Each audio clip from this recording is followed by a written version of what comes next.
Bet you can't guess where I am today. Okay, so this is, well, it's a bloody big clue, isn't it? So I've decided to come on the Harley Davidson Demo weekend. Loads of bikes available, and I'm going to jump on a couple. So rather than do the standard review where I'll walk around a bike, I'm just going to do what anybody could do, which is go to the demo weekend, pick a bike I want to go on, and then after I've looked at the controls, sat on it, got used to it, go for a ride, big group ride out. So we're going to do that with a couple of bikes. So let's just cut to it. Now look at the size on this thing. The Harley Davidson Road Glide. Never in my wildest dreams did I ever think I would go on something quite as huge as this. Absolutely huge. This is going to be interesting. Actually, I'm flat foot, can't believe it. Thought I was going to really struggle with it because of the size. We're going to see how we get on this little demo ride. I say little, it's quite a good one. 28 miles, I believe, about a 40-minute ride. That's what they've told us. Good on that, mate, I tell you. It's my favourite bike then. Oh, mine as well. I just never thought I'd fit on one. They're massive. Well, it suits you. It doesn't look too big. You don't think? It feels too big. Once you get going. Yeah. It's gorgeous though, isn't it? Lovely looking bike.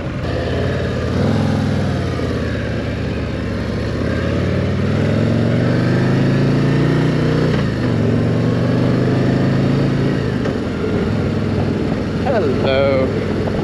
Okay, actually, this picks up speed surprisingly well. For such a big bike, it gets to your normal road speed very, very quickly. It's actually impressive how quickly it gets to 40 mile an hour for such a big thing. And it's huge. I feel tiny on it. It is absolutely gorgeous though. My choice today is the Harley Davidson Road Glide, and it's an absolute whopper. But it's nice. I like a demo day ride, I really do, because it gives you an opportunity to ride bikes that ordinarily you may not have even thought about, but because they have the whole range here, you can just have a little go on each and every one if you wanted to. I always thought it'd be far too big for me to ride on, but now I'm on it, it actually fits me quite well. It's strange. I'm actually blown away because I thought it was going to be way too big for me. It might look tiny on it. It might be the reverse of when I was on the monkey bike, where the monkey bike looked tiny. Today I'm looking tiny. But still, I don't care because this bike is really comfortable. It's like I'm sat on a couch. As I'm riding, I'll let you know if there's something good, something bad that I don't like. Now controls, classic Harley Davidson controls. Your indicators, left for your left, right for your right. There are loads and loads of buttons on here. This side is all to do with your stereo. You can see you've got your play, pause, forward, back, all that stuff. You've got your hazard warning lights, you've got your engine start.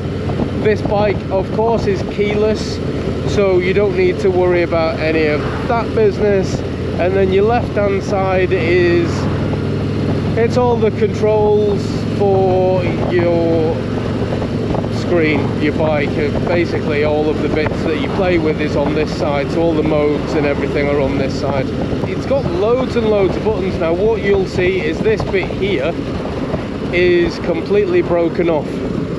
Now when I've asked about that before the ride, what they've said is when you buy one of these Harley Davidsons, if you have a button that falls off, unfortunately you can't just replace that. It's the whole unit. I'm sure that's cheap as well. Bet you it's not. The wind protection isn't brilliant considering you've got all of this fairing at the front, and you've got, I mean, it's a tiny screen, let's face it, but the wind protection, I'm still being blown away. You can probably hear on the camera there's still quite the breeze coming through. Unlike when you go on something massive like the Honda Goldwing that's got a really tall screen and you could be riding in a hurricane pretty much, and yet if you're behind the screen it is unbelievably like calm. You don't feel the wind at all, whereas it is quite blowy. Now the bike's not blowing around in the wind, that is like straight. You plant this bike and it goes in a straight line, but that I'm sure is down to the sheer weight of it, which when you're riding, when you're trying to turn and go around corners or whatever, you don't actually feel that, you don't notice it. Now what is funny, in fact, yeah, I know it's quite embarrassing to be fair, but it's not my fault. I'm behind somebody that has got a pillion on the back, and all I can see is a full-on builder's crack, just the builder's arse in front of me with bloody butt crack. It's quite funny. Hopefully that doesn't show on the camera. Well, you know, if you're going out on the bike, why have low-cut jeans on that's going to show your arse off? But anyway, at least my front wheel's got somewhere to park. Now I'm not going to put the stereo and stuff on because obviously I'll be copyrighted, but also I want to hear the glorious sound that is the engine. And I've got to say, from Harley Davidsons of old, these new ones, they are being really muted, aren't they, by the Euro, what we're on now, is it Euro 5? I don't know, but they do get muted quite a lot to what they used to be like. They still have a nice sound to them, don't get me wrong, but they're very like smooth in comparison to what they used to be. Probably why people all change the exhausts out on the new ones. Standard, you know, you've got your dial speedo, you've got your digital speedo in the middle, and then on the right hand side, what have we got? We've got our rev counter going round, the fuel gauges, there's total miles, they've got your road mode on the left hand side, there's clocks. I could just keep going on, there's a lot of stuff on there, but they have made it very much in keeping with the bike. They've not tried to make it all futuristic and over the top. It's still very Harley Davidson. I like how it looks really nice. I should imagine there is Bluetooth connectivity and stuff on here, which will mean that you could probably get a map on there. It wouldn't surprise me if you could, but for today it's more about the riding experience.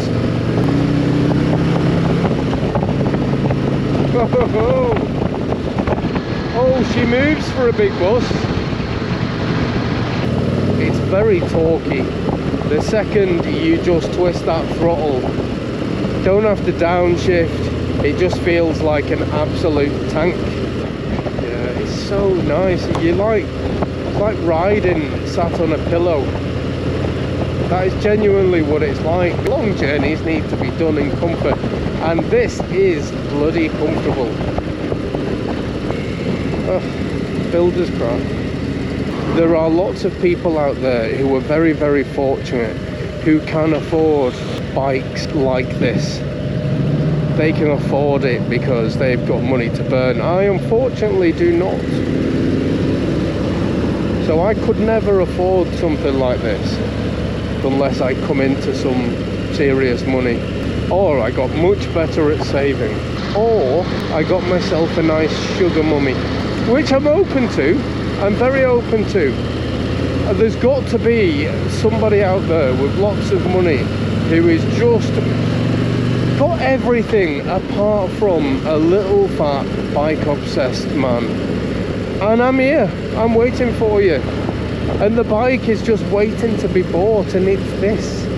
It's the Harley Davidson Road Glide. It is what it is, this. It is a luxury big cruiser that's very comfortable. It's got more than enough power. It's got all of the gadgets that you need, and you do pay for all of that. It is an expensive bike, but you do get a lot of bike for that money. It's a thumbs up for me on this bike. I could have contacted Harley and arranged a go on one of these, but I just love a demo day. A demo day, especially something of the scale of this, is very much like bike meet. Everyone's turned up on their bikes. There's loads of people there to try the bikes. There's loads of people there just treating it like a bike meet, having a look at the bikes, chatting to mates, etc. So it's a nice thing to do.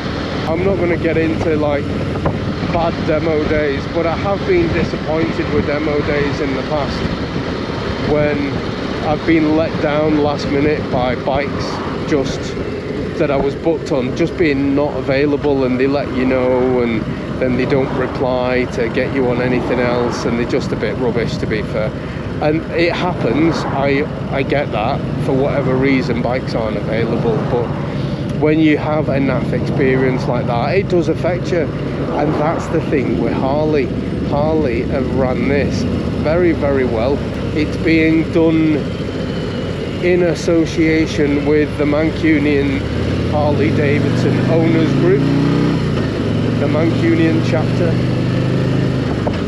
and they're actually assisting with the ride out. So you've got people from the Mancunian chapter leading it at the back, you've got outriders, you've got all of that going on to make sure that the ride is safe and nobody gets left behind. So I think that's going to do me for this bike. I don't need to talk about it anymore. You know I'm a fan.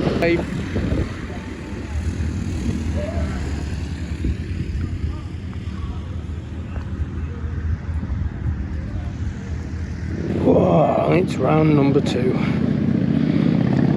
Now before you all say it, I'm going to say it. It's a fat boy going on a fat boy. Very nice. Lots of bling on this bad boy. Lots of chrome. Huh?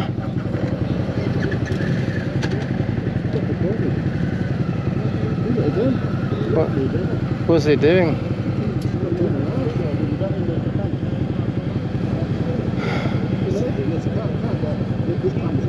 Taffy's having camera problems, but that's what he's going out on.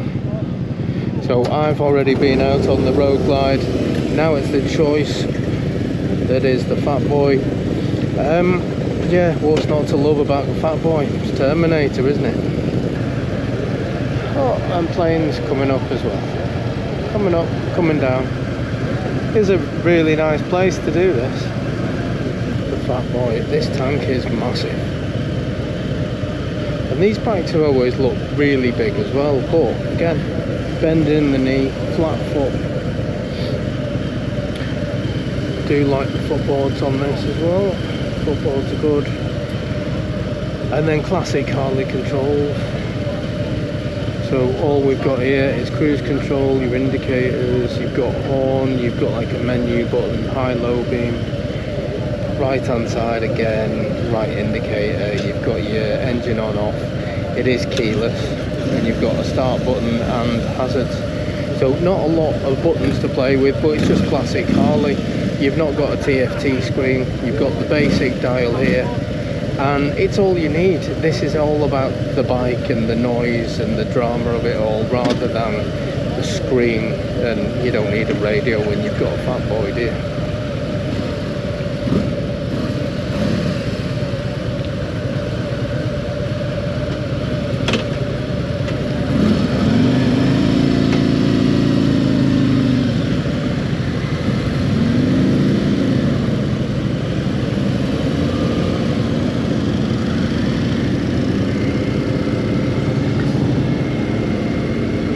Really hot today, so I'm glad this has got absolutely no protection whatsoever, because at least then it should cool me down a little bit when we get to moving. Oh, that's lovely and cool. Funnily enough though, there is a storm warning for tomorrow, but enough about the weather, let's talk bike. So this, it feels a little bit more like beefy than the Road Glide, which is weird me saying it, I know, because the Road Glide is a much bigger bike. However, you do have a wide stance on this one because of the wider wheels front and rear, and because you've got this really wide tank. Your legs are kind of spread out a little bit more, but it's called the Fat Boy, so it's going to be fat, and it is, and I like it. It just feels like it would go through a brick wall. As soon as you put the throttle down, you give it a little bit of a twist, it just all of a sudden feels like there is no stopping it at all. And it's not rapid, it just feels like it's a train. It just feels like an unstoppable train when it gets going. If you are used to having your speedo here on the bars and having it in your eye line, then it does take some getting used to when you've got your speedo down here on your tank, because you do have to keep looking down to have a little glance at the speedo, as opposed to it being right in front of you and in your eye line. Oh, classic Fat Boy on the turn there. Big wide wheels, they do cause an issue when you go around the bends, till you get used to it, that is. On the Road Glide it had the 117 engine. This has got the 114, so slightly smaller capacity, slightly less power you would have thought. However, because there's no wind protection, because you haven't got all of that fairing, it just feels a little bit more brutish, this one. It's a big old chunk of metal, isn't it? Now, what I did say, and I stand by it with this bike as well, is the noise on this bike, whilst it sounds beefy as you would expect from a Harley, you can tell it's been proper muted. Harleys of old have always had a really distinctive sound, the engine's ticking over, and this just feels a lot more tame.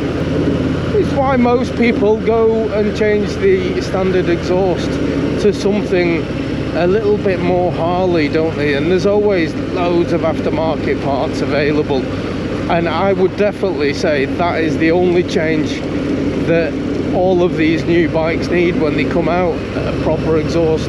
It's nice to actually get out and do a proper ride with this, just to experience what it's like on loads of different roads, and give it a bit of a smashing.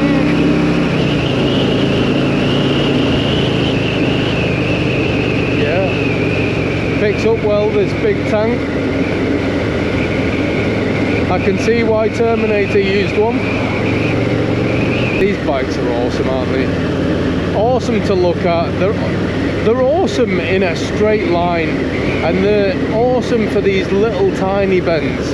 What I will say is the hard left and hard right turns, because of that big chunky fat front wheel, it doesn't glide around as easy as a bike with a thinner wheel. That's all I'll say on that. It's alright, but you've got to fight it a little bit more than what you would do ordinarily. Proper clunk every time you change gear. Yeah, a bit of me, this bike.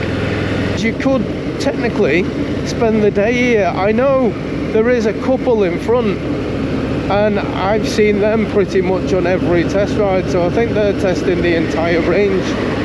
But I can see why they'd want to do that if they're looking for a perfect bike for pillion riding.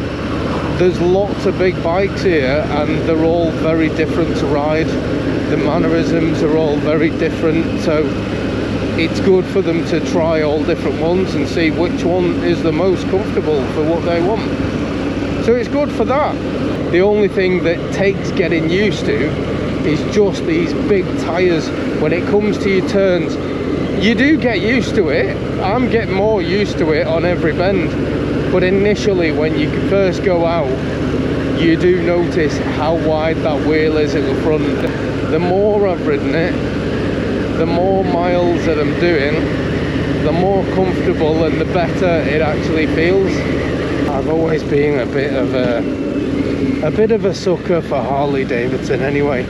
I've had one of these big ones that I've been on today would be amazing for touring. Lots more luggage capacity or potential, whereas the little one I had, you'd probably struggle with a roll bag. He wants your boots, your jacket and your motorcycle. I can't remember the exact words, but I know that he wants everything. I don't think he says pants though, does he? But he still takes his pants. You do feel pretty cool.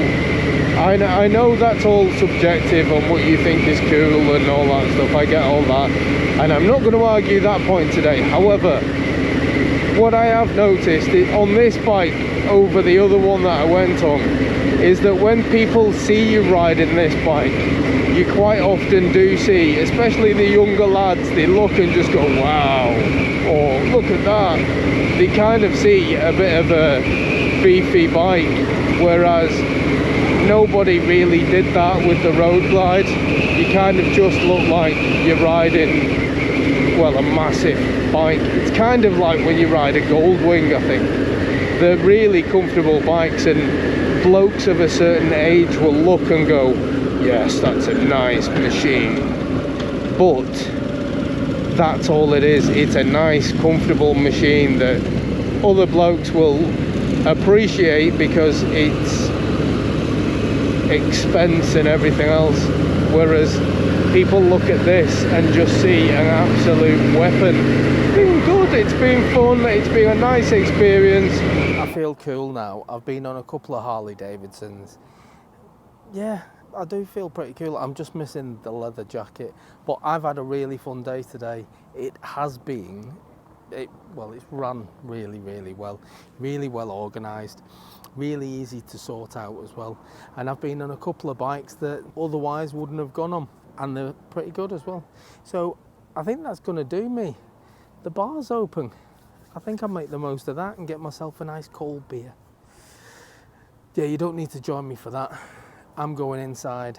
I shall see you all later. Beer o'clock.